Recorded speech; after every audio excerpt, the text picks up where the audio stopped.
গত কয়েকদিন থেকেই এই ধানমন্ডি ৩২-এ যে আয়নাঘরের সন্ধান পাওয়া গিয়েছে এমন কথা কিন্তু ফেসবুক সহ গণমাধ্যমে প্রকাশিত হয়। সেই আয়নাঘরের সন্ধানে আজ সকালে এই ফায়ার ব্রিগেডের কর্মকর্তারা কিন্তু এই ধানমন্ডি ৩২-এ আসেন এবং ধানমন্ডি ৩২-এ এসে এই যে আয়নাঘরের যে অর্থাৎ আয়নাঘরের অনুসন্ধান করেন এবং সেই সাথে এই একটি ভবন রয়েছেন তিনতলা ভবন, এই তিনতলা ভবনে কিন্তু তারা নিচের যে বেসমেন্টের যে জায়গা ছিল সেই বেসমেন্টের পানি কিন্তু শেষে ফেলা হয়েছে। আমরা একটু আসলে সাধারণ যারা মানুষ রয়েছেন এবং সাধারণ যারা মানুষ রয়েছেন এখানে অবস্থান করছেন, আমরা তাদের কাছে একটু জানার চেষ্টা করব আসলে যে আয়নাঘরের কথা বলা হচ্ছে সেটি আসলে কতটুকু সত্য। আমরা একটু কথা বলার চেষ্টা করবো আপনার সাথে। আসলে এখানে কেন এসেছেন, কি জন্য এসেছেন সেটি একটু বলবেন। এইগুলো দেখতে আসছি, শুনছি সবার কাছে এখানে আন্ডারগ্রাউন্ড আছে, এই জন্য এটা দেখতে আসছি। কি দেখলেন? দেখলাম এখানে এসে এটা দেখলাম অনেকগুলো পানিও আছে। আয়নাঘরের নামক যে শব্দটা প্রয়োগ করা হয়েছে, আসলে সেই আয়নাঘর কি পেয়েছেন কিনা? আমি ওদিকে যাই নাই, আমি জানিও না। আপনার কাছে কি মনে হচ্ছে? কি মনে হচ্ছে? থাকতেও পারে, কারণ উনি তো অনেক কিছুই করছে, বলা তো যায় না, উনি তো করতেও পারে। আরো কয়েকজনের সাথে একটু কথা বলা ছিল, একটু বলবেন আমাকে আসলে এখানে আয়নাঘরের কথা বলা হয়েছিল, আসলে আয়নাঘর কি এখানে পাওয়া গিয়েছে কিনা? হ্যাঁ, এখানে আয়নাঘর অবশ্যই পাওয়া গেছে। তার নিচে আরেকটা একতলা কিংবা তিনতলা থাকতে পারে, এটা সন্ধান আয়নাঘর। ওখানে একটা ট্যাঙ্কি আছে, ওই ট্যাঙ্কি থেকে সিঁড়ি পর্যন্ত পুরো ফাঁকা। যদি ট্যাঙ্কি সেফটি হতো তাহলে ট্যাঙ্কি আপনি 4 গ্লাসের ট্যাঙ্কি থাকতো, কিন্তু সে ট্যাঙ্কি না, সে ট্যাঙ্কি বদলে বিশাল বড় একটা আয়নাঘর বানাইছে, যেখানে মানুষ টর্চার করে গুম খুন করে ওই ট্যাঙ্কির ভিতরে রাখতে পারে। মানে এটা কেউ না জানতে পারে, এই সরকারের এই পরিকল্পনা ছিল।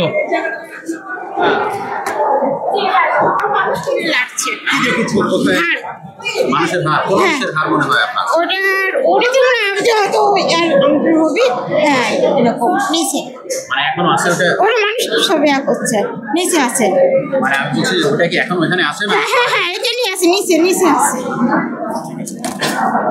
এখানে কেন এসেছেন যদি একটু আমাদেরকে বলতেন, কেন এসেছেন, কেন আসার তো একটা উদ্দেশ্য। স্টুডেন্টরা কিছু বুঝবে না, আমরা তো আয়নাঘরের নাম শুনছি, দেখতে আসছি।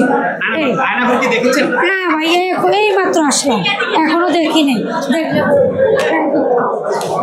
আরেকজনের সাথে কথা বলার একটু চেষ্টা করব, আমরা দেখানোর চেষ্টা করব আসলে একটু কথা বলবো আপনার সাথে। আসলে এখানে আয়নাঘরের অনুসন্ধান করা হচ্ছে বা আয়নাঘর পাওয়া গেছে এমন কিছু গণমাধ্যমেও প্রকাশিত হয়েছে, সোশ্যাল মিডিয়াও প্রকাশিত হয়েছে। আপনি এখানে কেন এসেছেন, কি দেখেছেন? আসলে আমিও সোশ্যাল মিডিয়া থেকে এরকম অনেক কিছু রিউমার দেখেছি। আমি এখানে দ্বিতীয় দিন এসেছিলাম, তখন সোশ্যাল মিডিয়াতে যেটা দেখেছি আসলে সেরকম কিছু পাইনি।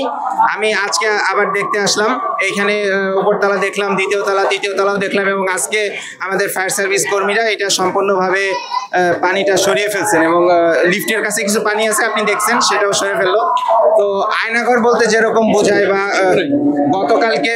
গত দিনের যে জিনিসগুলো সোশ্যাল মিডিয়াতে দেখা যাচ্ছে, এটা একটা রিউমার ছড়ানো হচ্ছে যে রক্ত বা বালিশ বা এরকম। তবে বিল্ডিং এর ডিজাইনটা অনেকটা অকওয়ার্ড টাইপের, এবং আমরা সাধারণত এরকম অকওয়ার্ড টাইপের ডিজাইন বিল্ডিংটা দেখিনি। হ্যাঁ, তো এই কারণে সবার কাছে আমাদের কাছে মনে হচ্ছে এটা হয়তো আয়নাঘর হতে পারে, এটা আমরা জানি না, এটা আমরা সরকারের কাছে দাবি জানাই যদি চেক করা হয়। আর হচ্ছে নিচে কিছু জিনিস হয়তো পাওয়া গেছে, সেই জিনিসগুলো একটু চেক করে জনগণের সামনে আনা উচিত যে সেগুলো আসলে মানুষের না গরুর বা অন্য কিছু। নিচে কিছুক্ষণ আগে দেখলাম একটা হাড় পাওয়া গেছে, সম্ভবত গরুর, বাট তারপরেও উচিত এটা চেক করে জনগণের সামনে তোলার, যাতে জনগণ এটা মানে বিশ্বাস করতে পারে। আর একটা জিনিস সবচেয়ে বেশি আমার কাছে এবং সকলের কাছে যেটা সন্দেহজনক, 6 মাস এই বিল্ডিং এর সাথে কারো কিন্তু কোনো দেখা সাক্ষাৎ নাই, মানে এখানে আসা যাওয়া নাই। 6 মাস পরে এত পানি কোত্থেকে আসলো, এই বিষয়টা জনগণের সামনে আনার জন্য সরকারের উচিত দ্রুত পদক্ষেপ নেওয়া, অতি দ্রুত পদক্ষেপ নিয়ে এই বিষয়টা সামনে আনা যে পানিটা কোত্থেকে আসলো। ধন্যবাদ।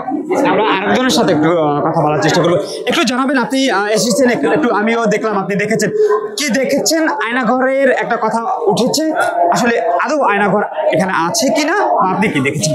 আমি যেটা দেখলাম যে এটা আসলে কনেকট্রেশনের কাজ চলছে, তো এটা দীর্ঘদিন যাবৎ যেহেতু এটা পরিত্যক্তভাবে এটা আছে, তো হয়তো কিছু বৃষ্টি বদলের পানি থাকতে পারে, এটা পানি এসছে, কিন্তু এখানে আয়নাঘর বলতে কোনো কিছু দেখলাম না। ওই লিফটের কনস্ট্রাকশনের কাজ চলছে, এখানে কিছু পানি জমছে, কিন্তু এক একজন এক এক মন্তব্য করতেছে, কেউ বলতেছে হার পাইতেছে, কিন্তু আমি তো কোনো কিছু দেখলাম না। এই আমরা আপনার সাথে একটু কথা বলবো। আপনি কখন এসেছেন, কি দেখেছেন এখানে একটু? না, আমি এইমাত্র আসছি। আপনি তো ভিতরে গিয়েছিলেন, কি দেখলেন? আসলে একটা আয়নাঘরের কথা বলা হচ্ছিল, কি দেখেছেন? আসলে এখানে আয়নাঘর দেখার মতো কিছু নাই, তো আমরা যেটা মিডিয়াতে দেখছিলাম আসলে ওটা কথার কাছে কোনো মিল নেই। তো এখানে এসে দেখলাম যে আপনার যেখানে একটা মানে আয়নাঘর হিসাবে ধারণা করছে, ওইটা হচ্ছে আপনার লিফটের ঘর, মানে লিফটের যে নিচে যে ছিদ্র থাকে ওইটা এখন দেখলাম ফায়ার সার্ভিসেরা তো ওটা উঠে ফেললো।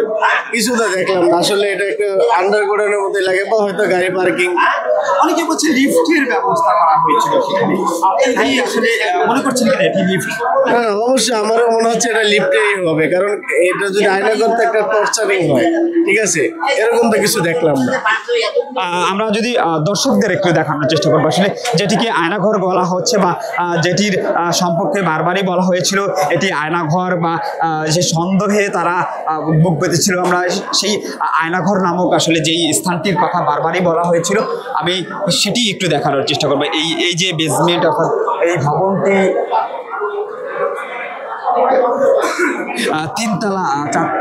তিনতলার একটি বেসমেন্ট, এবং নিচে পার্কিং এর ব্যবস্থা রয়েছে, এবং সেই সাথে এখানে ফায়ার ব্রিগেডের কর্মকর্তারাও এখানে রয়েছেন।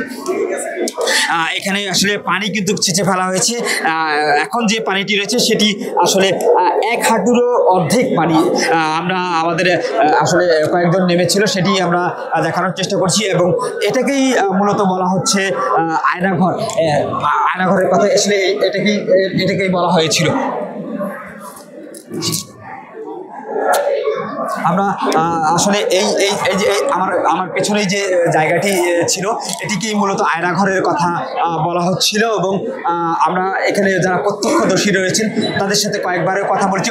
অনেকেই বলছেন এটি আসলে লিফটের যে ব্যবস্থা করা হয় এটি বহুতলীয় ভবনের কথা বারবারই বলছিলেন তারা। এটি লিফটের